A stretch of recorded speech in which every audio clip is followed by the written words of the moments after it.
এই যে একটা সন্তানকে দর্শন করে হত্যা করা হয়েছে, নির্মম হত্যা করা হয়েছে, এমন কোনো মানুষ নাই ওই মেয়েটার জন্য তার বাবার জন্য কাঁদে নাই। কিন্তু আমাদের প্রধানমন্ত্রী মানবতার এক উদাহরণ দেখিয়ে দিলেন।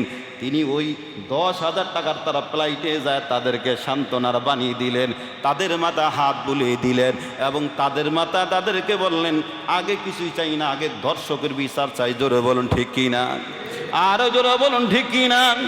ও নবীর উম্মত, আজকে আমার মেয়ে, আপনার মেয়ে, আর একজনের মেয়ে এইভাবে যদি ধর্ষণ হয়, এইভাবে যদি দর্শন করতে করতে দুনিয়ার জমিন থেকে মারা যায়, এই জন্য বললাম একটা দর্শকের যখন সবার সামনে যখন ফাঁসি হোক, সবার সামনে যখন বিচার হয়ে যাবে, সমস্ত অমানুষগুলো মানুষে পরিণত হয়ে যাবে। জোরে বলুন ঠিক কিনা, আরো জোরে বলুন ঠিক কিনা। আল্লাহ বুঝার মতো তৌফিক দান করে দেন। জোরে বলুন আমিন। তিনি বলেন আমি এটাই চাই, আমার জন্য হাজার হাজার মানুষ কাঁদতেছেন, আমার এক রামিসা বিদায় হয়ে গেল, কি হলো? হাজার হাজার রামিসারা আমাকে চোখের পানি দিয়ে আমাকে স্বাগতম জানা, হাজার হাজার রামিসারা, হাজার হাজার সন্তান আর মেয়েরা আমাকে সাধুবাদ জানায়। এর চাইতে আমার আর কিছু চাওয়ার পাওয়ার নাই।